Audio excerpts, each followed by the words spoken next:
Hey everyone, you are listening or watching the Overland podcast. Welcome to the show this week. This is the second show of 2025. I've got my co host Tony from Northwest Arkansas on here, and we have a very special guest joining us all the way from Idaho, Edgar from Angry Owl Outdoors.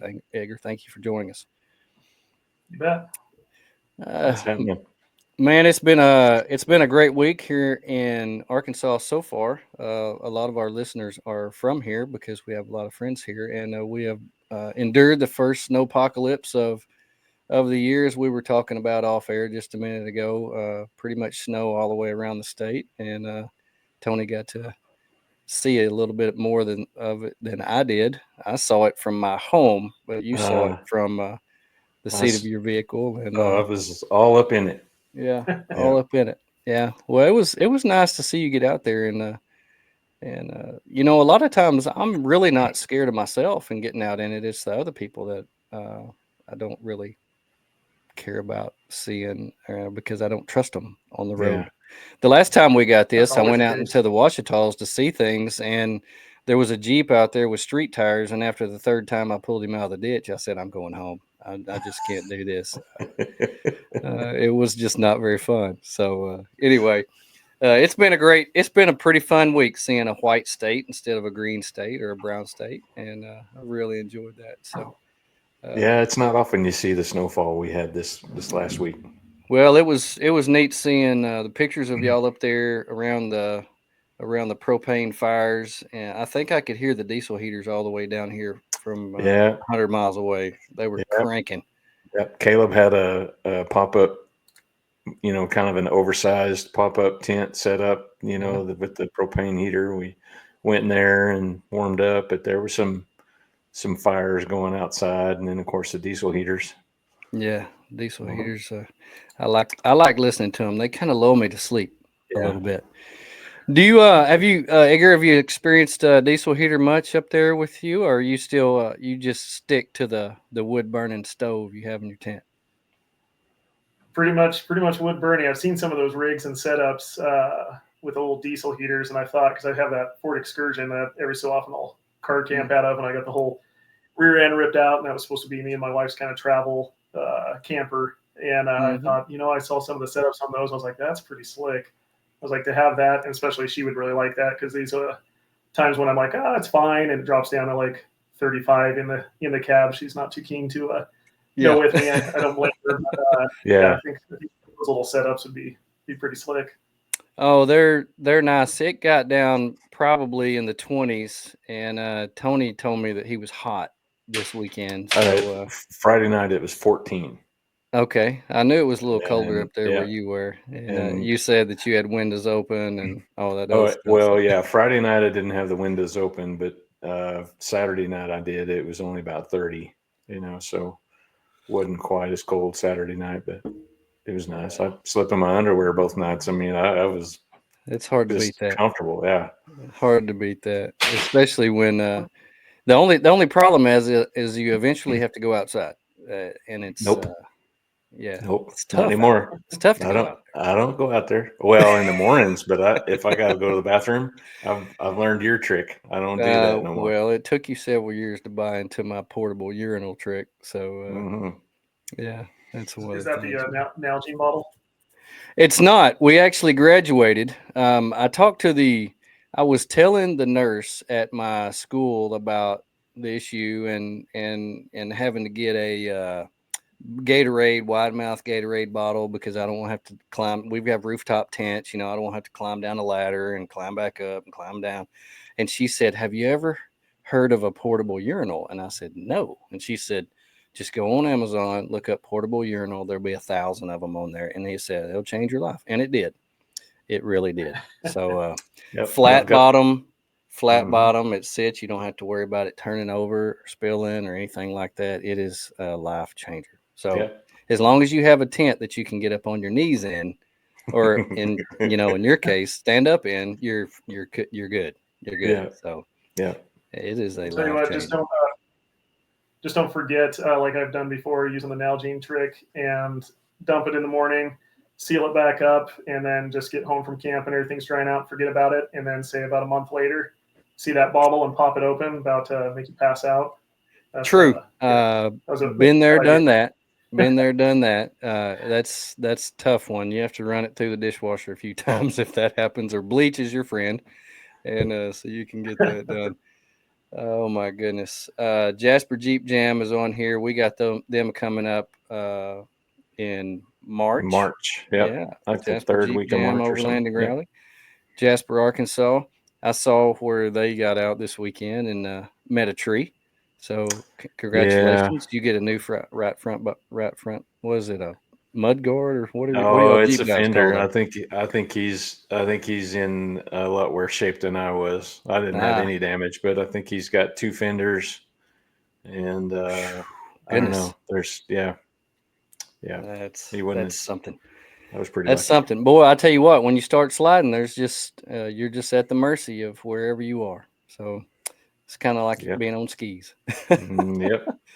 Well, hey, I'm excited about our guest this evening as we do this live recording of the show. I've been following Angry Owl Outdoors for a while now, and when we talked to Blackbeard Fire Starters, I think Edgar, you came on there and commented, and they said this guy is the real deal. He is the real deal. So I said we got to have him on. Got to have him on. So Edgar, I appreciate you being on here, coming to us from the beautiful country of Idaho, and I'm excited. My wife and I will be going there this summer, and we'll be coming across there, and I'm excited. I never been to Idaho. It's one of my places that I've never stepped foot in before, and I do believe that it is probably, in my opinion, the most underrated state in the United States.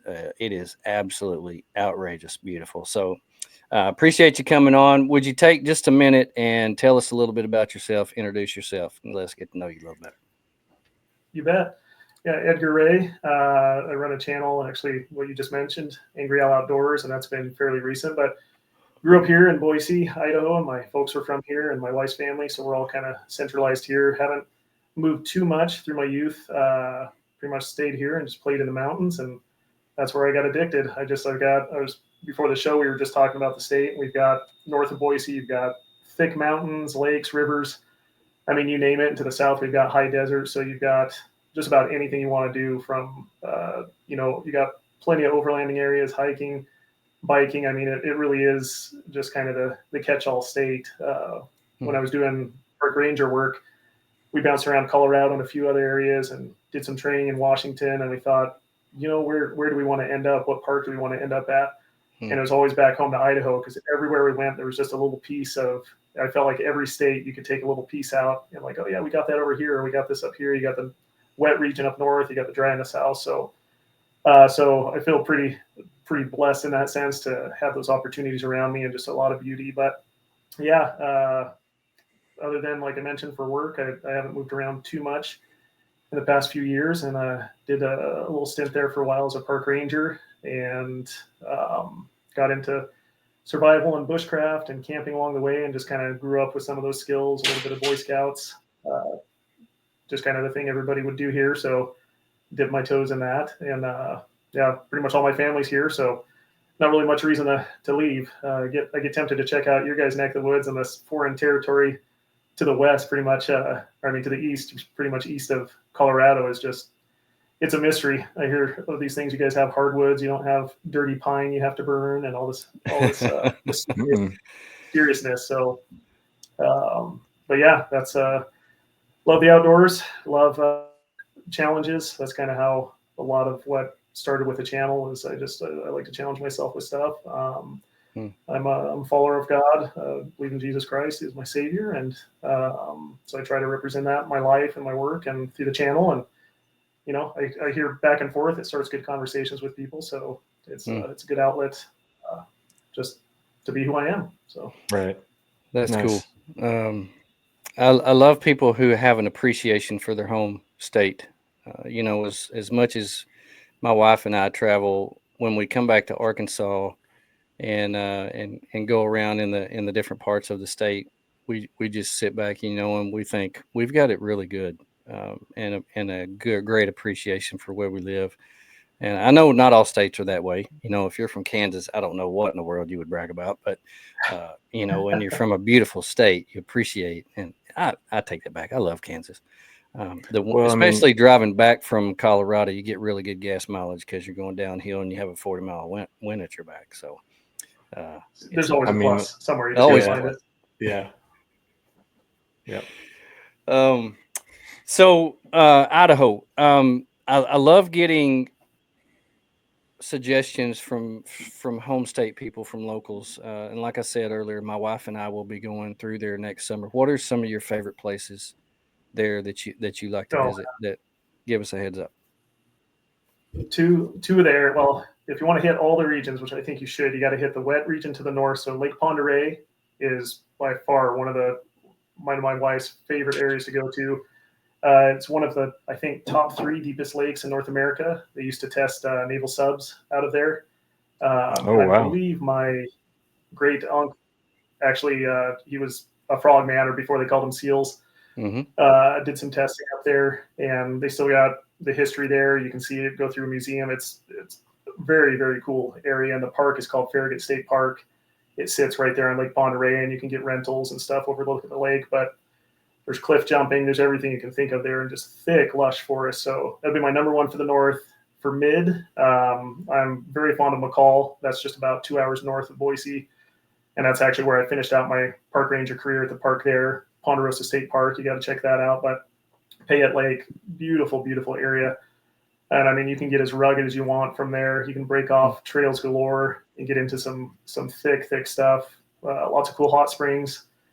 And then south, pretty much anything south of Bruno, you get into the Canyonlands, and that's some legit overlanding.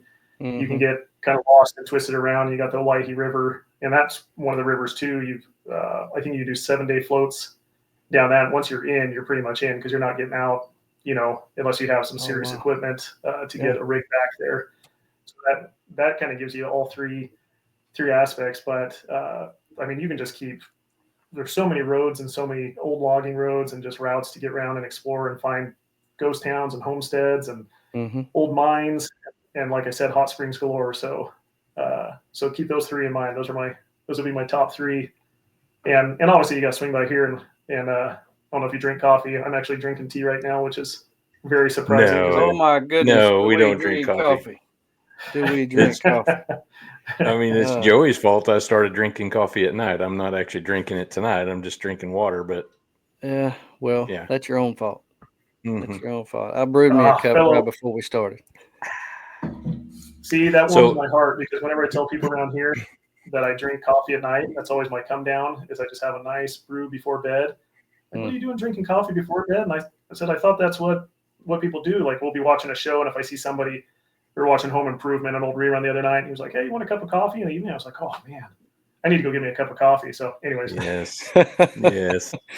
Well, I've got it good because my wife can't handle caffeine, and so we've got a real big stock of regular coffee for me and decaf for her. So if I want one late at night, I'll just make some of her coffee or decaf, and it don't affect me either way. But anyway, it makes me feel better Yeah. knowing that I'm not caffeinating myself right before bed, even though I am right now. It's fine. I can deal with it either way, because I think my body's immune to it by now anyway, as much as I've had. You mentioned in your about section of your YouTube channel that you previously served as a park ranger, like you said, with National Park and State Parks. And during that, you said you were EMT, search and rescue, forest management. You get some great training with those things, and working on your skills, able to. Did those skills that you obtained with that, or were you able to transfer that to your personal hobbies of what you're doing now with your outdoor channel? Oh yeah. Yeah, definitely. So leading up to it, and what's funny is kind of what even led to me. We kind of alluded to it before the show, but what made me even think of being a park ranger is me and my Yellowstone, and we were on the west side of the park. Just stayed at a little, drive-in campground, and we woke up in the morning. Well, actually, hopefully she's okay with me sharing this. She got up in the middle of the night, had to run to the bathroom, And she comes back, and we were sleeping. I had I think it was a '96 Toyota, like a T100 style, and we just sleep out of the back of that and pop open the little hatch. She went to the bathroom, came back. She goes, I just saw a gigantic eye, like over by this. I don't know what I saw. I saw a gigantic eye looking at me, some kind of creature, and she crawls around. I'm like, you're half asleep. But we get up in the morning, we just hear all around the truck, and we're just surrounded with buffalo all around us. And there's a park ranger there. Everybody stay in your tents, stay in your cars. And I mean, back of that Toyota, you're seeing them go by, and they're above the top. They're just huge. They're mammoths. And she looked at me and she was like, see, yeah, it was a gigantic eyeball. And I'm like, yeah, you were right on that. But I saw that guy, and I was like, that's a job? You can do that as a job. I'm going to go herd buffalo or do whatever. And that's when I started looking into it and looked up some academies, because you had to go through law enforcement training, and you get federally certified, all that fun stuff. So I found a academy in Washington, in Skagit, at Mount Vernon.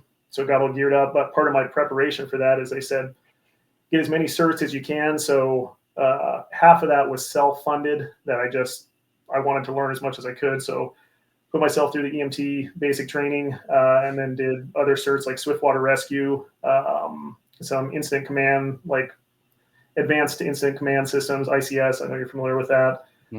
And then even man tracking. There's a guy, I think, I don't believe he's around anymore, named Joel Hardeen, and he was one of the top man trackers in the West. Anyways, awesome training, like legitimate. He would go out, and you'd go out in the early morning and track a person, through the desert just by their footprints. And so all that kind of geared me up for the actual academy. And then in the academy, we got all our, obviously, law enforcement training and how to deal with people in rough situations when you're in the mountains, because it's one thing in the town, but you get into rural and you get to these areas where parks people just show up and they just want to have fun. They just their brains go out the door. They think, we just got to get there. We got to get on vacation. And kind of one of the universal things was seeing folks pull up, and a campground on opening day or on a Friday is the unhappiest place in the world, because you have all these people showing up trying to back in huge rigs, and they're just fighting. You got spouses fighting. And it's like, guys, relax, look around you. This is beautiful. And then the next day, they're as happy as can be and offering you coffee, and everybody's copacetic. But it's just a different world. So we did a lot of forest management, and I had taken some fire ecology and that kind of stuff beforehand.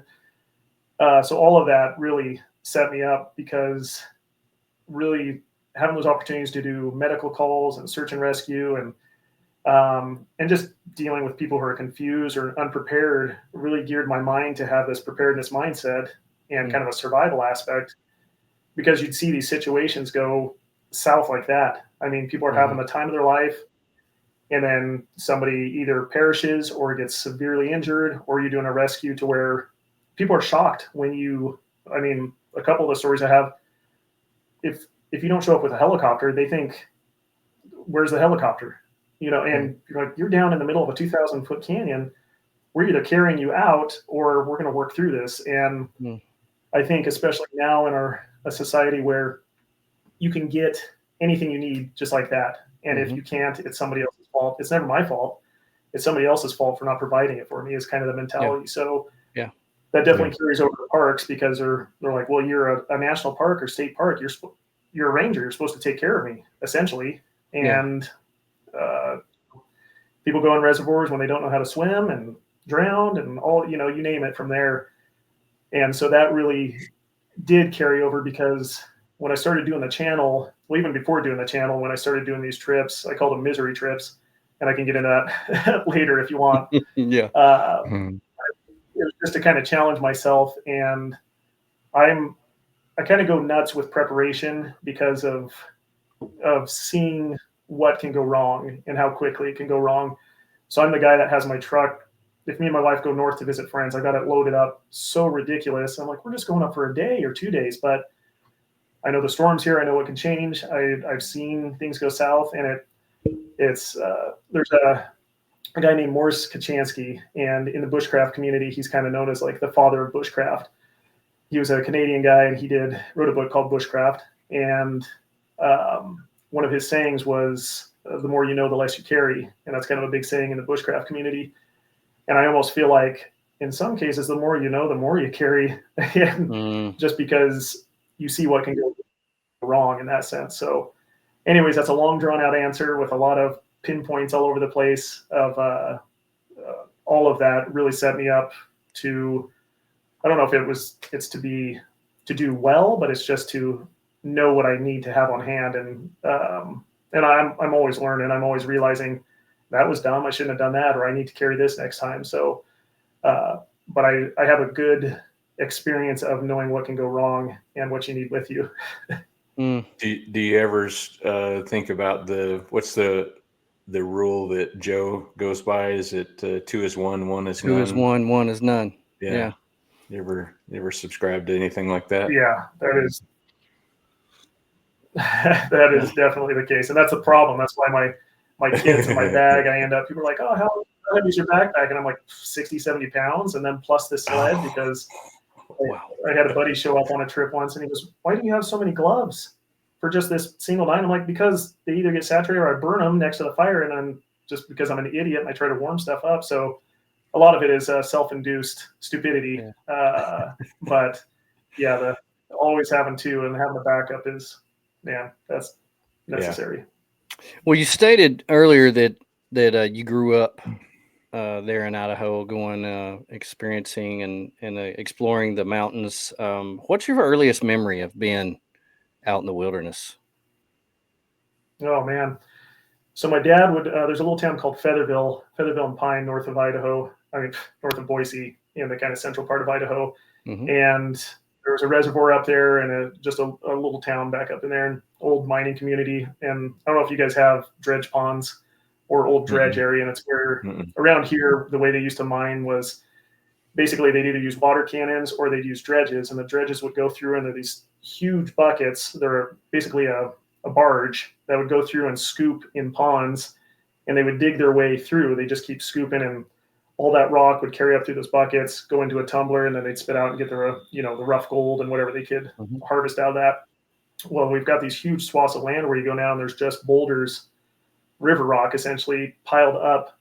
I mean, just mountains of it. And you can see where they just mound here, and they just traverse down these valleys. And every so often you can find an old dredge. Those are really cool. But so this area had a bunch of those, what we call dredge ponds. So as kids, we'd go up there. My dad and mom would take us up there, and they had a camping spot. My dad was friends with the owner of the town, kind of owner. He was ran the bar and the community store and all of that. And we had a spot we could put our camper. So I think I was probably around 5 or 6. And so we would just tool around in the mountains there, and they'd set us free. And I'd go out with my brother, and he'd shoot whistle pigs. And I guess a whistle pig is a local term for kind of a prairie dog, but it's not quite a prairie dog, and it's just a barn that eats up everything and creates holes, and it's really bad for livestock because they'll break legs. And so he would shoot those, and we could take it down to the bar, go in the bar, and put it in the freezer, and he would get 25 cents or 50 cents from the bar owner because he raised bobcats. So he had this big pen outside of his house with all these bobcats. So we'd go shoot the whistle pigs and squirrels and take them to them for bobcat food. And so we just raised bobcats. Spent our time running around, shooting, fishing, climbing, exploring. There was old bomb shelters to go explore, and kind of, we just kind of had free reign. And so I think that's kind of what just instilled in me a love for the outdoors, because it was just this freedom, this absolute freedom, and the smells, the sights, and just that you can get into an adventure immediately. You step out, and you're just like, I'm going to go to the top of that mountain. I'm going to go explore that river. I'm going to lift up this rock. And as a kid, still, that's what I do. Drives my wife crazy, because if we go out, I can just stare at trees and just like, oh, look at that. We took a trip to the redwoods and one time, and I was just like, look at this one. She's like, yeah, it's like the other one. It's really big. And I'm like, no. This one, it's huge. It's amazing. And so I'm just fascinated by creation and just like the intricacies that are there. So yeah, as a little kid, we did that a lot, and my dad was always out cutting wood and logging. He did a lot of logging, so that kind of tied in, or learned how to make fires and cut wood and play with an axe from a very early age, down to 6 or 7, would be splitting wood and getting it ready for the fire. And that was one of your chores, go split wood. And Yeah. you learn how to make fire. It just kind of goes hand in hand. But That's cool. those and just kind of day drives, that's what we do as a family, was just go explore and take day drives. And so, yeah. That's neat. Recently, I learned how to do I don't know if I've got the term right here, but it's an upside down fire. Now, Yeah. I noticed on your channel, you had a video, or at least a thumbnail video. I haven't had a chance to watch it yet, but just in the last year or so, I learned about those, and it's kind of fun to build your fire upside down, and you start it and you walk away, and it's just, you turn right around and it's just going, like, it's crazy.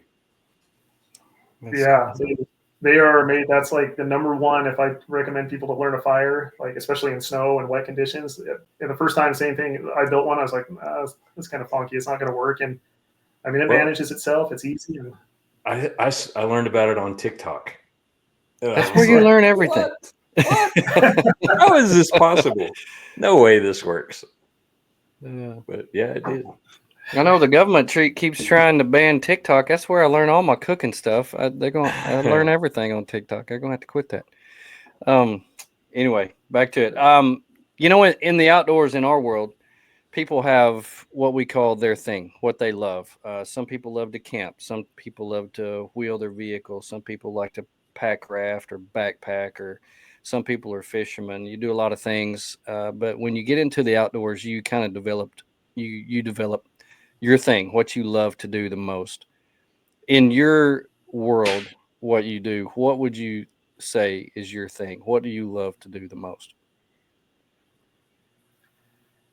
Man, I mean, I do enjoy making fire. I just have always, and I'm not very good at it in the sense there's guys, it's funny because you got the camping community, the bushcraft, and the survival, and they're all kind of distinct in their own ways. And I'm just kind of a hybrid of all of them. I just like to toy around in each of them, but there's guys that can do crazy fire starting, on like primitive skills and all that. I just like making fires, because it's especially when I go out in winter, it is vital that I make a fire, and I usually have to keep it going all night. And there's just something about it a lot of times they shut down being able to make fires in the summer because we have all the wildland fires around us in the summer. So I don't go out very much in the summer because I feel like if I can't have a fire, I don't know. I feel like I'm not in the woods. I'm not in the wild. So for me, it's just making a nice, good fire, sitting in front of it. And that's really what's relaxing to me, because you can just stare into the flames, and there's something therapeutic about it, because it just sits there and it just, it's mesmerizing. It's probably like for people who live on the beach looking at the ocean and just hearing that rhythm. So really just that. And then I'm finding a steep mountain to climb up. I love bushwhacking. I don't like going on trails very much. I just like seeing a mountain. I'm like, I just want to go to the top of that. So that's kind of, in a weird way, what I enjoy doing. I like the challenge of doing hard things and going up something steep, and kind of this hope of maybe nobody's ever stepped foot here and I'm going to find an old flintlock or something like that. Yeah. Yeah. Was there anybody that inspired you along the way? Any books you read, movies you saw? Who inspired you to get into this? Man, I mean, seeing my dad while growing up when he would go out and cut wood, that was pretty inspirational in the sense of like he just a beast of him, and he's still around. I'm saying it like past tense, but just would do some phenomenal tasks. And knowing too, he had a lot of pretty massive injuries and body injuries, but to him, getting out and cutting wood, carrying 2 chainsaws up a mountain and a bunch of wedges and just being like, I'm going to take down that tree, was kind of his challenge. And so I think it's funny because as you get older, you realize how much like your parents you are, and become more interested in what they did. And I'm realizing as time goes on that a lot of what he did was instilled in me just by watching him, kind of as a son does their father a lot of times. But just being around, reading a lot, Jack London was really big in my life as I was a kid, and I loved reading. So I loved reading adventure stories. Oddly enough, even books like from C.S. Lewis, the Narnia series, we grew up with those, and while they're fantasy, there was just something about going into this world, this magical world where it's all just either snow or woodlands and just kind of the way C.S. Lewis writes with this descriptive, kind of like Lord of the Rings, the same thing. Like it puts you in this other environment. And that's kind of what I experience when I go in the woods. It's just this magical, untouched place where I can see God's beauty, and I can just, it's quiet, you know, we're so inundated with everything that you don't get a chance to just breathe and de-stress. And I got really into adventure books, like Endurance, which is about Shackleton's voyage, the Franklin voyages, a lot of Northwest Passage books. So kind of in that era, I can't even remember what century, probably the late 17th, 18th century, where you had a lot of ship voyages coming out of Britain and trying to find the Northwest Passage. And that kind of gave me a love for the cold. And kind of, you'd see these men go on these expeditions, and a lot of good books out there. Resolute, that's another really inspiring book. That's about the search for Benjamin Franklin and the Lost Party. And actually ties into the presidential desk, the Resolute desk, and how that came about from one of the ships. So all of that just kind of geared in me this mind of adventure, and just like, I need to get outside and I need to be testing myself and doing these things. Kind of a romanticized view, like, oh, I think everybody goes, oh, I wish I lived in this time or in this time. And in reality, you would have hated it and wished you didn't. Yeah. But I have this idea of explorer, pioneer mindset. Another good book, Stephen Ambrose, Undaunted Courage, about Lewis and Clark, that especially for this area, because, you know, they came right through. So that pretty well stuck with me. But as I got older, probably what struck a chord for all the survival stuff was the man Les Stroud. So Survivor Man. Les Stroud. Love Survivor Man. The first man to ever video himself without any outside help, you know, and he was the real deal. Yeah. He was amazing. I hated it when he quit doing his stuff, because he was legit. I mean, that's really what got a bug under me to be like, you know, I want to be like that. And I want to, like, I didn't even have a clue with filming. I wasn't even into any of that kind of stuff, but, you know, just, okay, what does he have? He has a Leatherman. I'm going to try to get that or do this, you know, and try to build a shelter. And I'd kind of toyed with some of that, but I just really soaked up, read everything he had, watched everything he had. And I think for my adultish life, that's probably, you know, about, I guess that was probably 20-ish years ago, really set me on a path of just like, okay, I'm going to learn this and be prepared. And just kind of his mindset of preparation and emergencies and all that kind of stuff. So all those factors kind of combined to just kind of slowly feed me. You know, it wasn't like one major event. It was just whatever I was interested in, and just kind of from all angles, just kind of poking me and get me interested here and there. When did you realize that you had some skills and abilities that you could help others with, and maybe start a YouTube channel and share? And what sparked that? I haven't. No. I'm still shocked that when anybody says anything is helpful. It really is it's a very humbling in many ways. For one, it's shocking if somebody says, hey, you know, I really appreciate this and I was able to learn this, or I get a lot of comments of people that I'm not able to go out anymore, or I'm, you know, my spouse is fighting cancer or whatever, and this allows me to escape. And I'm like, it's pretty humbling, but it's also like, I don't know anything. Like, I just go out and I'm just a guy from Idaho that goes and hangs out in the woods. I mean, that's literally it. So, but to answer your question, gosh, it was, so I started doing in between when I stopped being a park ranger and kind of moved back home, started a different job. I didn't have that outlet as much. I wasn't living in the woods. I wasn't constantly surrounded by this. So my job was pretty stressful, the current one, and I needed an outlet, and I just needed quiet time. So I tell my wife, I was like, I just need to go this weekend and be away from everybody. And she's always been 100% supportive and just like, yeah, go. I want you to relax. I know you love the woods. You come back refreshed. So, but it was kind of weird because I wanted to do it as a challenge. So that's where the misery trip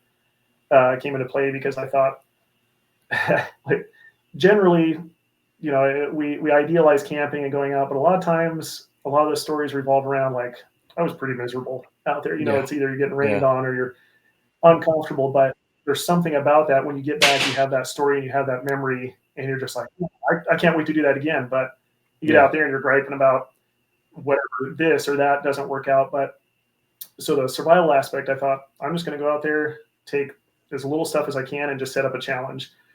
And I know I'm going to be miserable. And so I just kind of jokingly called them misery trips. But so I just do that like a couple times a year, not filming, not doing anything. Had no interest in social media or any of that. It was just go out, set up a little shelter. Sometimes I'd come back in the middle of the night. I remember coming back at midnight in the snow one time because ended up burning down the majority of the shelter, and it just everything went wrong. From the middle of wearing the wrong kind of boots. I wore a pair of, they're called muck boots. They're just basically wellies, essentially insulated wellies. And I hiked up there with no snowshoes, and I was post holing. I was up to my thighs. Had to take one trip up with my pack out to post hole way up, and I just same thing. I picked a steep section, just decided to go up it.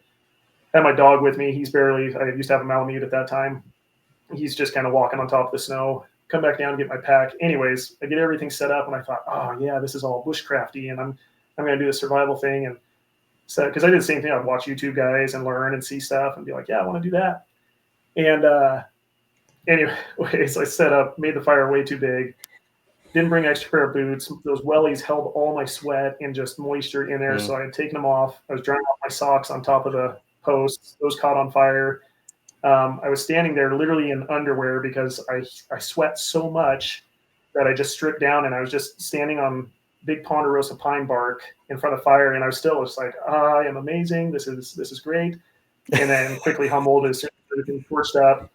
There goes my socks, and then I look at my dog who's laying in the bed just looking at me, and I thought, well, it's time to go home. But a lot of those learning times where you just, it is what it is. You do stupid stuff and you learn about it and you're miserable. And but all that kind of escalated to the channel, and that was kind of random because I didn't get a smartphone until I was forced to get a smartphone. I had a flip phone. Finally, the company said, it was Verizon. They said, we're shutting down your phone. Like we no longer support that with the phone. And I didn't want anything to do with smartphones because I knew I'd be like, I'd see people like this, and I kind of have an addictive personality once I get into something. I thought as soon as I have that, I'm going to learn all these things that it can do. And sure enough, I guess it was December of 22 is when I was forced to get a smartphone. And then I was sitting there messing around with it and took a little joke video and sent it over to my wife. And I was like, that was incredibly easy. You can film things. I was just like like out of the Stone Age. I didn't know you could even like FaceTime, all this stuff I thought was sorcery. I didn't know what was going on. It was talking, and then somebody was like, you should film your trips. And I thought, nah. And then I just decided, my wife was like, yeah, you really should. So I had an old Pentax camera that I took out, and I took my old smartphone. And the only reason I got that smartphone was a buddy had it cracked, and he goes, here, you can just have this. So I just had an old cracked phone. And so that's when I made the first video and started the YouTube channel, and that was February of 23. So I'm just coming up on 2 years, and then started getting into all the Facebook and Instagram, and people were shocked because they're like, where did you come from? Like, I even had friends who hadn't seen me since high school, and they're like, we couldn't find a footprint at all. We couldn't even find how to contact you. And I was like, yeah, that's how I wanted it. Not that sounds really mean. I understand. Yeah. So that's kind of, oddly enough, it was having to get a smartphone is what sparked doing the YouTube channel. And it's been a roller coaster ride since then. I love looking through your Instagram and watching your videos and stuff. Your shelters are very interesting to me. You've got one that you use a lot, but you also go out and build like some emergency shelters. What's your theory? What's your what would you say your process for thinking about how to build a shelter? If I was needing to build an emergency shelter, what's your theory on those? How do you go about doing those? It's weird because there's kind of like playtime forts shelters. Yeah. And that's what I have fun doing. Like, as a kid, you just like piling up all the cushions and making a fort in the house in the living room. And that's kind of what bushcraft is to me. It's going out and just playing, and you're just, I want to make this kind of shelter or that kind of shelter. And so you have those ones that are kind of the fun ones, and then you have the efficient ones. And really, like when I go out, sometimes I have a kind of an idea of what I'm going to do, but half the time the terrain is totally different than what I expected. Mm-hmm. You start to look at something like there's no way that's going to work. So you work with what's out there. You work with what trees and what rocks, and you go out with an idea of I'm going to build an A-frame, or I'm going to build a lean-to or a Quincy hut or a debris shelter. You're all of a sudden going to be you're going to get locked into your head to where I need this specific item, or else I can't do it. And I feel like that creates a block, almost like with sports or really anything in life. If you be like, there's one way to do this, and as soon as something comes in which derails you, your mind shuts down and goes, I can't do this because I told myself I need X, Y, Z. Right. So whereas if you have a variety of options, kind of like visualizing beforehand, that's what I did with park ranger and scenes and even emergency stuff, is I was always visualizing so I could prepare my body, whether it was something physically difficult or emotionally difficult with, somebody dying or whatever it might be. Um, it's funny because I kind of do the same with shelter building. Is I think like this is what I want to accomplish. I need to stay warm. I need to be able to have a fire. So I know I'm not answering that directly, but um, really just something that's going to block the wind and keep you dry. That's all it comes down to. I mean, you could even, I just got back this weekend. I thought, why don't I just try doing a tree well? Everybody says avoids tree wells because you can get stuck in the snow. And I mean, it's a natural shelter. It's the same thing as like some of the videos you're talking about when I build a debris shelter, or not a debris, but a primitive shelter, pine boughs. I mean, that's all it is you're going up to a tree and you already have a perfectly good shelter, and you can add to it as needed if you didn't have a tarp, etc. And it worked fine. Like I built a fire up front, and it was snowing, and I had a little bit of duff come in on me, but I stayed very warm. It was down in the 20s, and I just slept on top of my sled, with a sleeping bag. And but really, it just comes down to keeping yourself dry and out of the wind, because that's what will kill you, is that ambient moisture coming through. And so if you have some kind of mat, whether it's a sleeping pad, or just doing like what I often do, and like what you mentioned, is building up pine boughs, or laying down bark and then pine boughs on top of it. You just got to get that insulation up off the ground.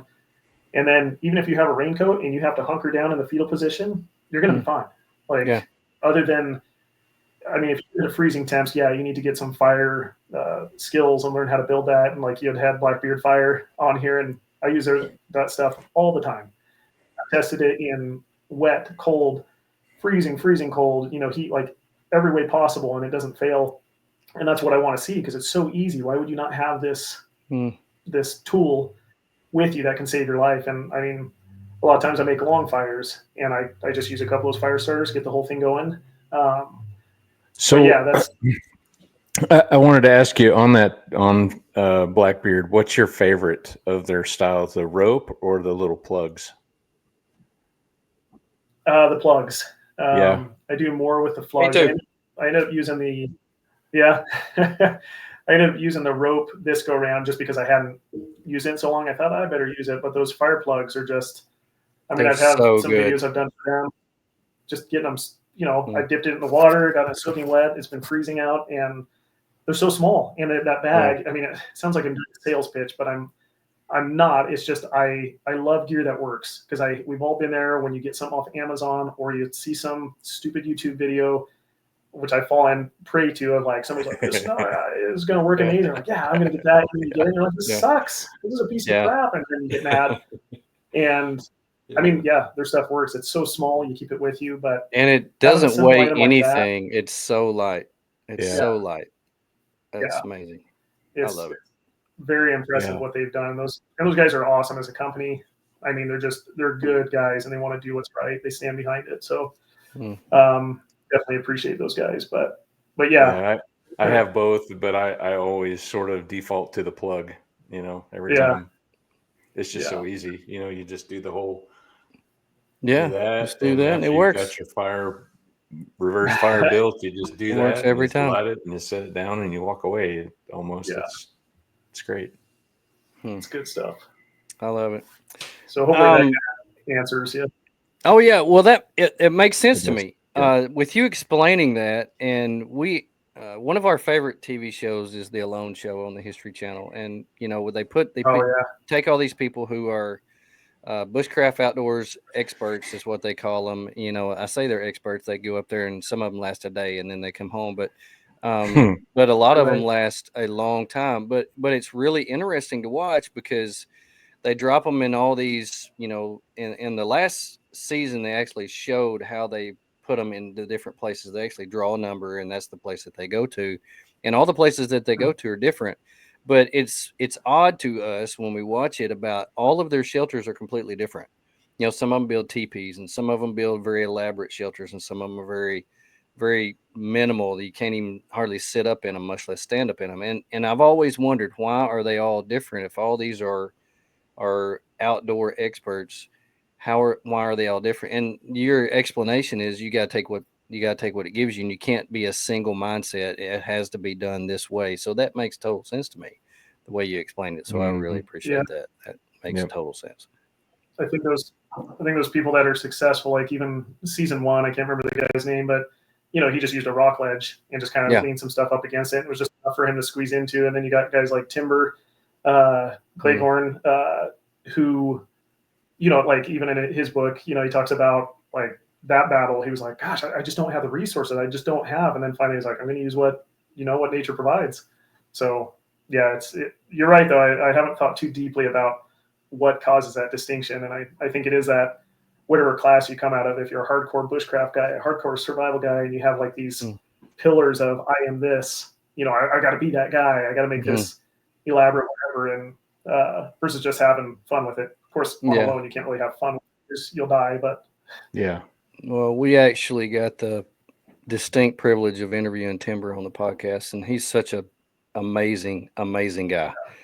Such a cool guy, neat guy, and I have such admiration for him. But he actually built one of the most elaborate shelters I've ever seen that's on there, and had his big moose horns right on the front of it. You know, it was a freaking hotel compared to what some of them had. But and he took a while to move into it. He used it as a smoker for his meat before he even moved into it and lived in it. And it's just amazing, you know, how they done some stuff like that. But on your Instagram, you talk about you're into outdoor adventures, gear, survival, and Falcor. So tell us about Falcor, and how your man's best friend came into your life and taking your pup out on your trips. Oh man, yeah, Falcor's been a huge blast. I mean, I had my old dog Kodiak, was a Malamute, and we had him 11 years. He traveled around with us to the parks, all that kind of stuff, and he passed, and that was way harder than I thought. Like, it's just like, I mean, it was hard. I mean, it was hard, and we thought, because it's just me and my wife, and we thought, never again. We're never going through that again. I'm not getting a dog, anything. And then started doing the channel and started, you know, I'm used to being alone. I've spent a lot of time just even, you know, from youth. I just enjoy it. Like, I don't mind being alone. Like, some people are like, I can't handle it. But there was also that sense of, I usually had my dog with me. I had some kind of companion with me. And I don't know, I think we made the mistake of looking at puppies and then researching dogs. And we were thinking, well, we don't want the same size dog because, I mean, our Malamute was huge and he was a fur ball and just hair all over. And so we're like, okay, well, we don't want a little dog. We don't want a gigantic dog. I mean, I still like gigantic dogs, but even on trips, it was just like he would take up the entire back end of the vehicle. Yeah. And we thought, okay, let's get something more compact. So we started looking at Aussies and not fully realizing how high energy they were and how much they shed. But we made the mistake, looked at a breeder, and it was over probably a couple hours outside of Boise, and thought, well, we'll just go look. You know, go look. And sure enough, you know, we see him and we're like, oh, yeah, we'll take him. And took our hearts. So we've had him. He is just coming up, I think, on a year and a half. And he's just a little cuddle bug fur ball. I mean, so much personality, and just brings us a lot of joy. And like you mentioned, a lot of on Instagram and YouTube and Facebook, people are like, let's see more Falcor and let's see your stupid face. So he definitely gets the limelight. And but he has so much fun out there, especially in snow. He just goes nonstop. And he's kind of a pest though, because he'll get the zoomies and go run around, and Mm-hmm. knock over cameras. I have one outing where I had a hot tent set up and I had my guy line set out for the chimney, and he's wigging out and just racing around, and I'm yelling at him, just getting him amped up. And he goes along and clips that guy line in the chimney, just taco, just whack. And you can hear me on the video. I just go, well, that's one's done. And just he was having fun, so I had to make sure he wasn't hurt. And but same thing when I'm cutting wood. I always like bringing out my big double bit axe and just chopping wood. It's just part of the experience. And he'll sit there every time, and I have to keep him back to keep him safe. And I'll be chopping. He'll come in and try to get a piece. So I constantly, while I'm cutting wood, I have to take one, throw it. So the video, a lot of it's edited out, but it's me chopping, throwing, and I'm trying to put up my pile. And you look out, and there's just sticks laying everywhere. And so then I have to go clean that up. And but yeah, he is definitely a good time and awesome snow dog. He doesn't get cold, doesn't of course I have to make sure and watch him and take care of him. And I get a lot of comments where people are like, oh, you're abusing your dog, and I'm like, yeah, he looks pretty abused. I mean, he's got his own bed, he's got a brand new toy on every trip, his food, and he's sitting in a tent that's 60-70 degrees. Yeah, he looks like he's struggling in the videos that I saw for sure. Well, we've talked about this. We've actually done shows about overlanding with pets or traveling with pets, and with the way that you do your bushcrafting out in the middle and pulling the sleds and stuff. That was one of my questions. Was now that you've got your dog, does that make your experience easier or challenging? It's both. that's an easy answer. It's easier in the sense of what I meant is just the added joy of seeing him out there and just the funny stuff that I see, and he just makes me laugh. You get up in the morning, and of course he doesn't want to be on his bed, and he jumps up on my bed and lolling around and doing funny things. Like that makes anything worth it. But it is a little bit of a challenge because I have to keep an eye on him. I have to make sure, and he does good. He just kind of wanders around, but he's still a puppy, so. And if it's hunting season, I have to really be careful. I got in this big bright orange vest now, or pack, because people can be dumb, and just shoot at anything. Yeah. So yeah, it is kind of difficult. And he is really a big pest on the cameras. Like he just likes to clip them and hit them. And every time I'm setting up, you'll see, like whenever I'm doing my bedding, along with the wood, I'll be setting up something. And as soon as you go to his level, it's just, he has to be right in your face, and he's crawling all over and in and out, and it's funny. But just making sure, I am his protector, so I have to make sure he's okay. And then if there's critters around and predators, it's kind of an added. Mostly if it was coyotes or wolves, they would be a little more interested in him.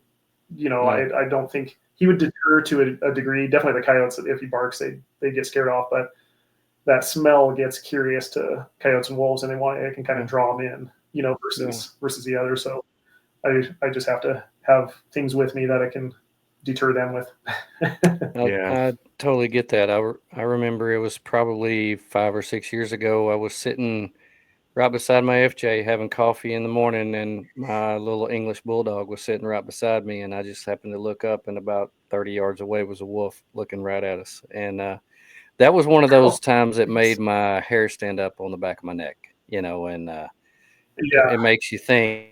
Brings me to my next question. Have you had any survival situations out on any of your trips that you can remember? Things that may have turned your stomach or made you think, what have I got myself into? Sometimes it's with the cold. Like I said, I've sometimes had to turn around, and I always have that break point of, I will go to this point, kind of like mountaineers do. If they don't hit a certain elevation by a certain time, that's the ripcord. They draw back. Yeah. And I have to do that in the time, because a lot of times I'm doing this after work. I'm racing up the mountains, trying to get everything. And here it gets, especially for winter, it gets dark at 5 to 5:30. And so I have a limited amount of time that I know I need to get to shelter. I need to cut wood, make fire. That's essentially all there really is. And then the rest is just kind of screwing around, eating dinner and all that. But like I mentioned before, I'm a sweaty Yeti is what I say. Like, it doesn't matter if it's summer or winter. As soon as I do activity, it's my Scotch blood, I guess, and being hairy. I just sweat. I mean, it doesn't take much. Like I had a buddy, he has a picture of me somewhere. We're in the snow and I have my backpack on and a shirt off, and we're hiking in to do a camp. We were actually doing kind of a survival camp, and it wasn't to be macho or any of that kind of stuff. It's to literally keep my clothes dry. So I run into that every so often where I hit that break point where I'm so saturated with sweat from cutting wood that if I don't get this fire started and the temperatures are getting, in the single digits or getting down to zero, like it's been a while since I've been in sub-zeros, but usually around that 0 to 5 degree mark, I'll go out a lot in, and that's dangerous, because if my vehicle doesn't start, my heater doesn't work. Yeah. I did have one where it got down to negative 12, and I started out, my heater had gone out in my truck, and I thought, even if I slip through and go into the creek, because there's a lot of spots where I go where it's just kind of hidden, I don't have a way to quickly warm up. And I've gotten myself wet, very cold in the winter, and gone in rivers, and I know what it's like to lose that finger mobility. And you can't do it. You can't even unzip it. We did a camp out with some buddies. It got down to negative 24 or negative 27 Fahrenheit. And we were by a hot springs, so it wasn't too big of a deal. But I mean, I remember us just trying to change into our clothes and get the fire started. And from taking stuff off to put on our dry stuff, I mean, literally just trying to get the bag open. It was like having sausages just for fingers. So there's definitely that aspect. And then a recent one, I went into a kind of desert canyon this summer, kind of fall area. And that was one with Falcor. It was the first time I went with him where I had an open shelter. I have a little canvas, kind of a wheeling style is the name of it, tent that I set up. And usually I have him in clothes, he's in a full tent, so he's not going to go anywhere at night. Well, because people ask about cougars, and this was kind of a survival-ish situation where we're bedding down and, shut our eyes. I shut my eyes trying to go to sleep and wake up to the most horrendous scream you could hear, and there's no one around. Like I'm in this canyon, and I've always heard, my mom used to hang out with these cougar hunters. The guy Idaho here, he was one of the top, cougar hunters, but she would go out in the summers with him, and she would talk about hearing those screams. And she said, it sounds like a woman screaming. It just cuts you to the bone. And other predators don't really concern me. Bears, they'll leave you alone in winter. They're not around anyways. Wolves around here are pretty skittish because as soon as they see you, they'll just take off. But cougars, I mean, they're the real deal around here. So I heard that. Yeah, and you don't know. Like there could have been one just perched up on the rocks where I was, and where I was sitting, I had a rock, kind of a big rock in front of me and a big rock behind me, and then it was just thick trees and bush, and my light wouldn't penetrate that far. And a couple owls came flying out at that same time, and then I just heard this kind of like, it was almost like a chirping noise, and I thought, I don't know what that is. Is that a bird? What is that? And when I got home anyways, I looked up, an audio of a cougar popped up in my feed randomly, and oh my gosh, it was the exact same thing I heard, that little chirping, like almost like a meow bark, like cats do, just kind of, except a lot more intense. So the rest of that night, Falcor's growling, barking. I have to stay awake, just holding on to him because I was like, I'm not like, he might want to run off after him. And that was one of those situations where I had, I do carry a firearm usually, and I have that over here, and I'm just like, all right, I got to get, I got to be prepared for whatever comes. But that is the most on edge I've been. And at the same time, you're exhausted. And so you're just kind of dozing, but holding on the dog, and then he'd growl and bark. And, but that was one of those ones where it was like, this could go south. Like people do get attacked, and it's not going to try to pack out in the middle of the night. It's just, okay, I got this rock behind me. I got a corridor here, a view in here. So my only attack points are, these 2 points. But that's probably the most recent one where I was like, this could go south quick. So do you take anything generally? Do you take anything for protection? I do. Yeah. I carry a firearm almost all the time with me. I have a pistol on me, and I just don't show it. People, I mean, even on this, maybe they'll freak out or have a bunch of questions, but I mean, people freak out about everything and send me hate mail and all this kind of stuff. Oh, so yeah, all the time. I try not to show. I'm sure you guys know, but I tried to keep that out of the camera. But I always have something for me and him, and that's also based on previous experiences and knowing what can happen. And you know, you gotta have something. And like even pepper spray, I'm not gonna use pepper spray. I'll just the wind will shift and it'll come back on me. I think that's Exactly. That is the But I- worst Yeah. stuff ever created. I don't know why anybody uses that. I've been sprayed with it twice in my life, and it's the most awful stuff Ew. ever.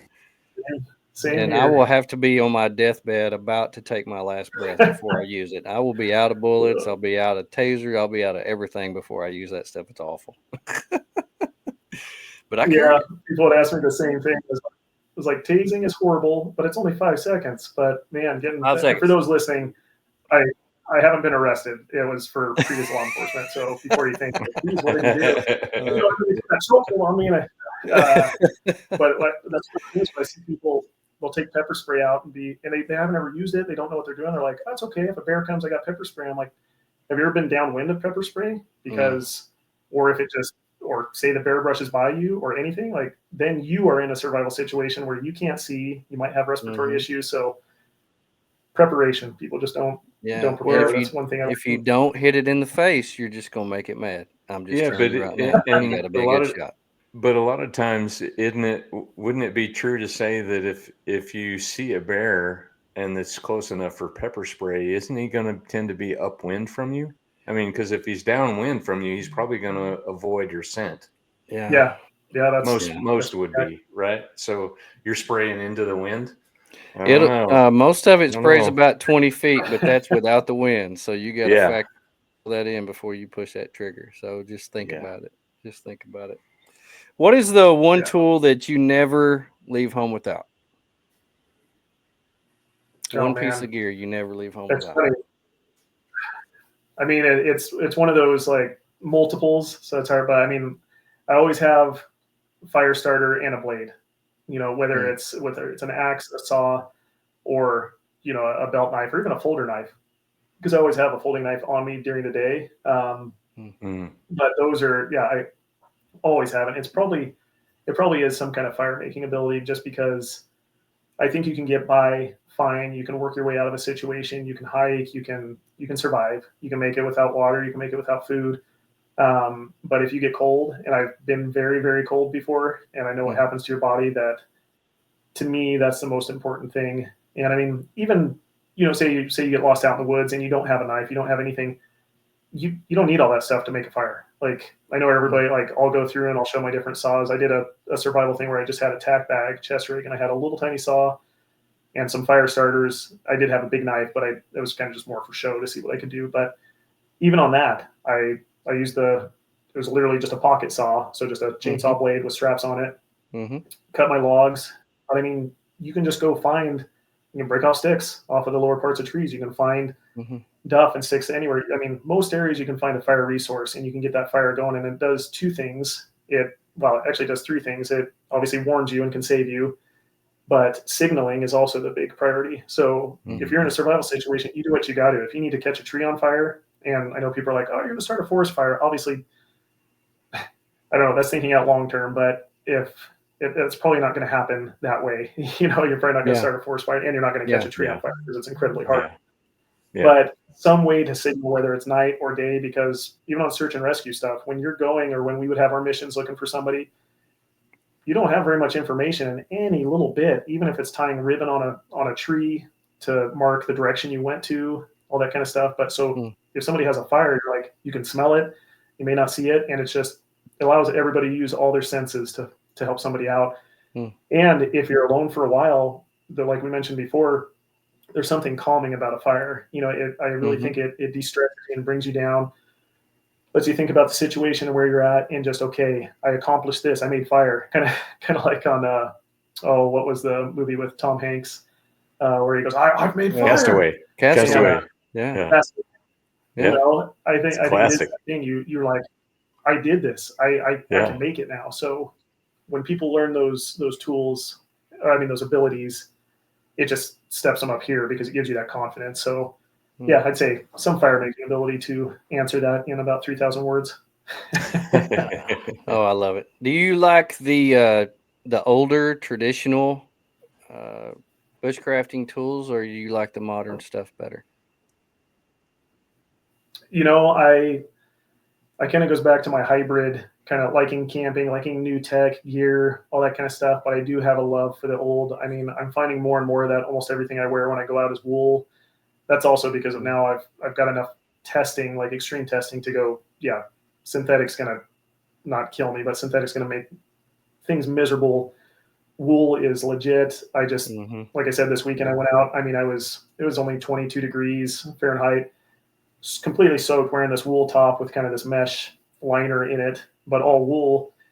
And I remember looking before, I hadn't changed before bed. I was warm in front of the fire, and not dry because of the fire, but it just had, it kept me warm. You know, it kept me warm, and it worked. So, but the traditional stuff, I do just have a love for, like kind of the bushcrafting fathers, like I mentioned, Morris Kachansky, and there's a author, Nesmuk, and he was around, I think, 1820s, 1890s.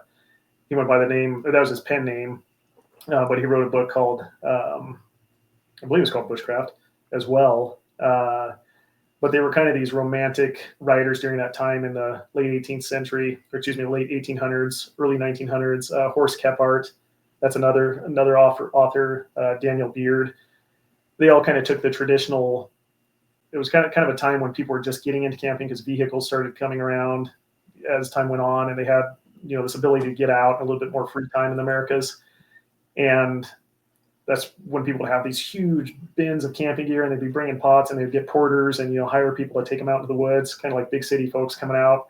And anyways, they would write about those experiences, and then just how you need to, it's funny because back then they were talking about how you need to get back to your roots, and, you know, the less you carry, the more you know, and even what color, you know, wool to wear, and, you know, carry a knife and all this kind of stuff. But definitely that traditional style is just kind of fits back to that romantic period I was talking about. I just kind of have an enjoyment of things were simple. You have this, you make it work. And if you don't know how, like, you bring a stitch kit. And I think that qualifies in real bushcraft, where you're using minimal tools to make what you need, pretty much like on a loan. Like those guys, all those guys are legit. You can take 10 things. Part, like, that's it. They know their stuff. Yeah. Right. Get 10 things. That's it. I love seeing how people get to where they're going, and I love seeing the pack outs. When you pack your stuff out, what does it normally look like? What do you normally take? So primary is first aid. I always have a first aid kit that's kind of loaded out, and part of that's, you know, it's like I was saying, I end up having a lot of stuff, but I don't feel comfortable with going minimal. There's times, like I said, where I had that chest pack. I had my med kit in the car. I wasn't too far away, so I knew I could get to it. But so yeah, I have something with a tourniquet. I have some heavy cloth bandages and stuff that I'm familiar with how to use. Not only for myself, but if I come across somebody, or if I'm with my wife. Same thing for in the car when we take trips. Got to have a first aid kit. And so if folks listening or whatever, I know it's not sexy, it's not exciting, it's not like the new tech, but like My Medic, that's where I buy my stuff. They have pre-made kits. If I can stress anything, from working on people who went out for day drives or went to a park, and then they have a family member die or something, you know, extreme things happen. So I'm not trying to be the dark cloud, but you bringing that up, I just think it's vital. Like, if you have a family, if not, it's just yourself, but if you have a family, you're responsible for them. So don't expect somebody to come along while somebody's dies because of something that can be prevented because of blood loss. So it's very real. It happens. Know your terrain. So sorry, I get kind of preachy on that, but so yeah, I have a first aid kit. I've got a fire kit.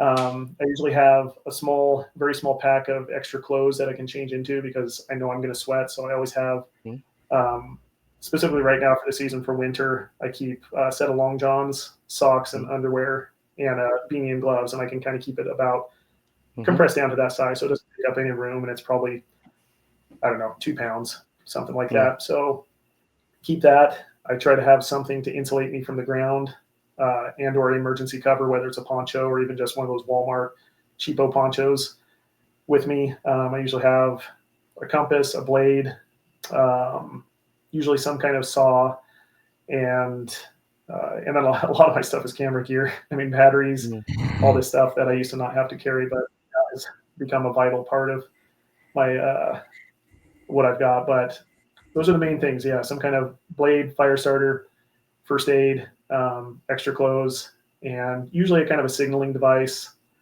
if I needed it, whether that be a mirror or on my compass using the mirror. And then little things like ribbon, like I was saying, if I need to mark something out, I'll try to keep that kind of stuff handy. But it's small but big. Like you said, I have a bunch of extras of all that stuff to back up, and that's kind of the problem. Is I end up with this pack that's very heavy because of other items. Food, I'm not, and I know this is going to offend you because of I can't remember which podcast I was listening to. I think it was with the Gossamer Gear owner where you're talking about being a foodie, and I don't know if you are, Tony, but I'm just not a food guy. Like I can go without eating. I don't really have a desire to. I used to, cheese was my main, like, if I could have cheese, and then my body switched around and said, you can't have cheese anymore. So now I'm like, well, why even bother eating? But generally I'll bring a steak, and I like to cook a single steak over the fire on a stick and water. But yeah, pretty basic stuff. But I just try to cover those priorities. Like I can take care of myself and others. I can make fire and I can cut stuff. How big is your? I almost always have my. How big is your pack? What liter is your pack?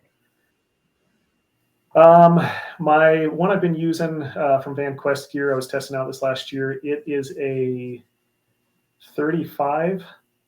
Yeah, a 35, and it's kind of geared up so you can carry camera equipment around on that. And then my other one is a military medium Alice, and I don't know what that is. It's probably, you could probably stuff that to 50, because you can add on packs like the military right.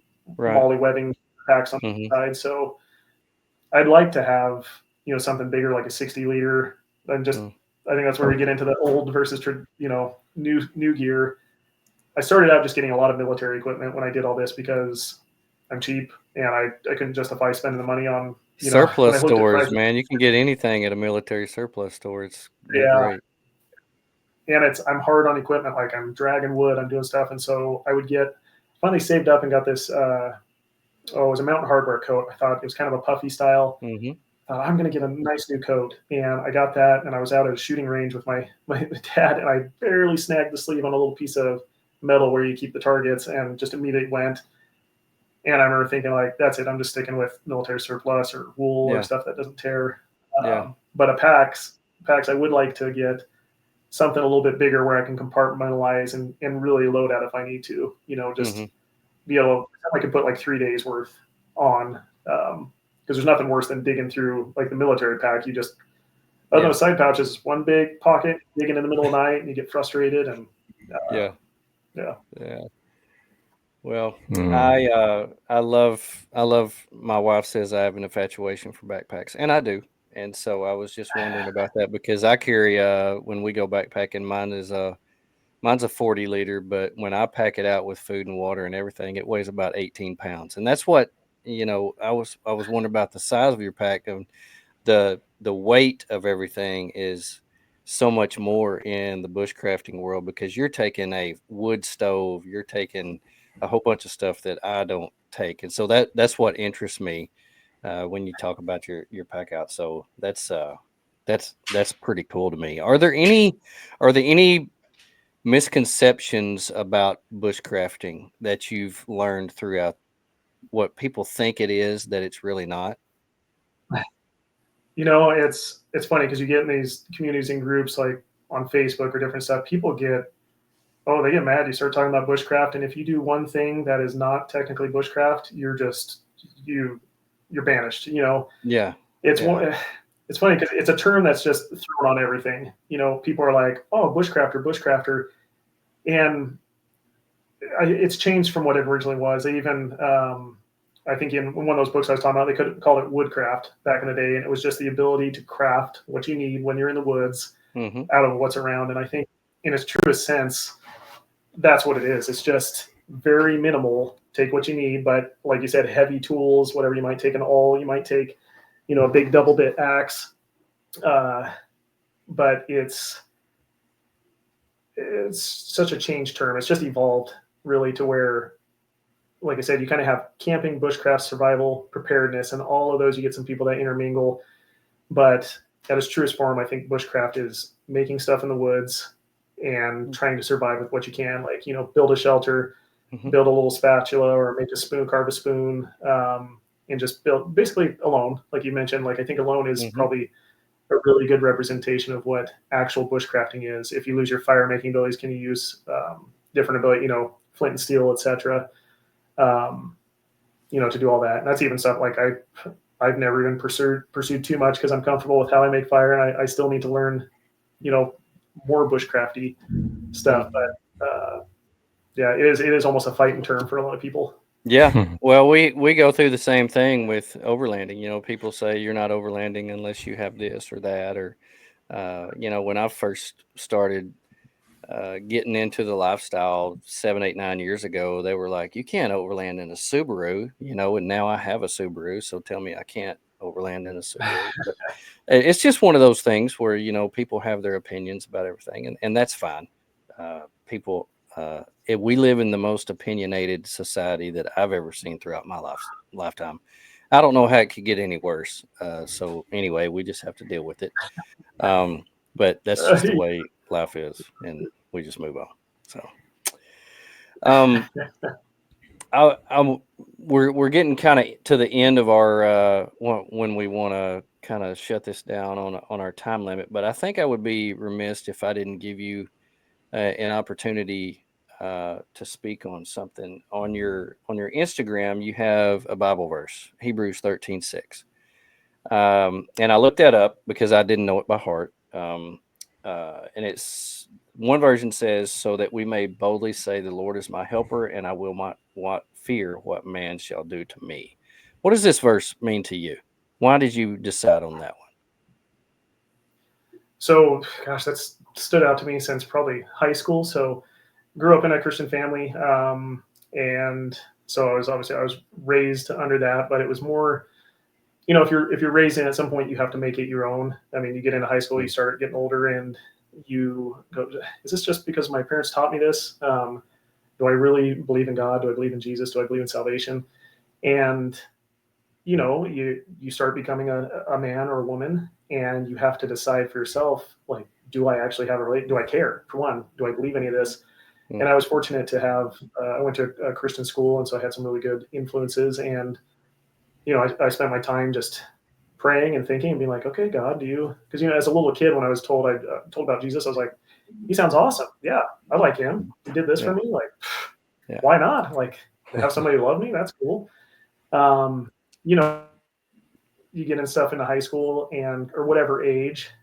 And I was very convicted that, yes, this is the way, this is truth. And I had a Bible teacher that said, because especially being in a religious school or a Christian school, you get a lot of people that are just religious. I mean, to say how it is in society, you get a lot of people who say they're Christian or they're whatever, and they have it as a religious thing they have to do. And people would call me religious, and as I got older, they're like, hey, at jobs, like, hey, Edgar, you're religious. What do you think on this? I was like, don't call me religious. Like, I'm not, like, I'm a follower of Christ, but I mean, you can be religious about football. You can be religious about anything. It's just you follow it.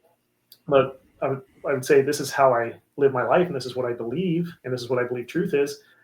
But back to what I was saying, my Bible teacher would say, it doesn't matter how much you read your Bible, it doesn't matter how much you pray. It's about a relationship between you and Christ. And obviously those things do matter and they're important. But his point was, you can do all that works-based stuff, but if you haven't had that one-on-one with Christ and been like, okay, like, do I believe in you? Do I believe what you did? Do I believe that you died for my sins and rose the third day, to allow me to have salvation, and to accommodate for my sins before God? Then I looked at that and I said, yeah, that is it. Like, I can have that relationship, and it just, to have that, to know that there was somebody who cared about me, and my parents did, everybody, but it's just different when you have that, I guess there's not a better term, but that salvation moment, to know that he is my creator and my savior, and that I can have an intimate relationship with him. And that's what I do when I go out in the woods, is it gives me a chance to think, to pray, to get all this garbage and crap out of my head, to where I can go, okay, God, what am I doing? What am I doing for you? And it's usually, I'm not doing much, But back to the point of the verse, is that just stood out to me since high school, is that we live so much, and I'm still guilty of it. Like, we're so led by people, and those around us, and we make our decisions and we're influenced. And from the time you're a child through high school, college, or whatever you decide to do in work, I don't care who you are. You can think you're as tough as you can be, and you care what people think, and you're kind of watching what they do.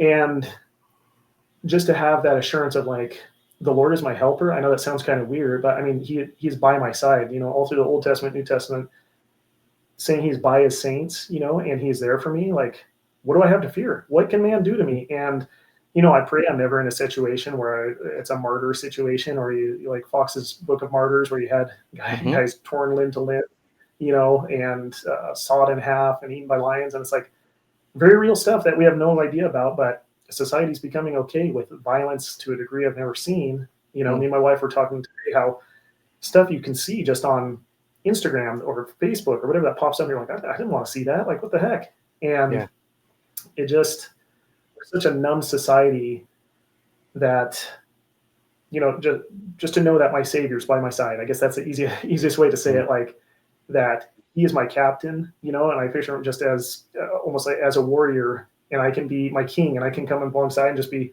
if I can just be a faithful soldier, which I'm not very good at. I'm a pretty crappy soldier. But to know that he loves me regardless, and I don't have to fear whatever's coming at me, whatever enemies I see coming at me. And like in survival situations in the woods, when the lights go out, and you hear a scream in the woods, like, yeah, it's scary and unnerving, but still I know God's with me. Like, I know he's there and his will be done. And if it's my time to go, it's my time to go, and I need to be okay with that. So that's just, I don't know. That is what it is, I guess. I appreciate that. Well, I want to thank you for coming on here and sharing a little bit about yourself, what you do, and we really appreciate you taking time. We mainly camp out of our vehicles, and we try to make things easier on ourselves, but you go out and do the hard things, and I really appreciate that, and I think we can all learn from each other, and that's why I wanted to have you on here to tell us about who you are, what you do, because I find it interesting, and like I said, I think we can all learn a little bit from each other. So I really appreciate you coming on here and sharing with us a little bit about who you are and what you do. Appreciate you guys for sure. And anytime either of you cruise through as I'm now tongue tied at the end, but when you come through Idaho, or if you do, definitely give me a holler. We'll meet up. I'll show you around, do what I can. So I definitely appreciate you guys. Love that. Nice. Same to you. Nice. If you ever venture east of where you live and come out here to this unknown Narnia, the unknown world, we'll be glad to show you around here too. We've got some beautiful spots. But nice. I want to thank everybody who came on tonight and commented and listened to us. Want everybody to know that this will be uploaded on all podcast platforms, and we are excited to share about what Edgar is doing out in Idaho. And make sure and follow him on Instagram. He's also on Facebook, and he has a very awesome YouTube channel, all at Angry Outdoors. Tony, hope you have a wonderful evening. It's good to see your face. You too, buddy. It's Enjoy the last of the snow before it melts. We're going to have some brutal cold weather before we have the next podcast. So it's going to be an interesting week to come. Until then, I hope everybody has a wonderful week. Get outside, learn something new, and whatever you do, look out for number 1 and don't step in number 2. We're out.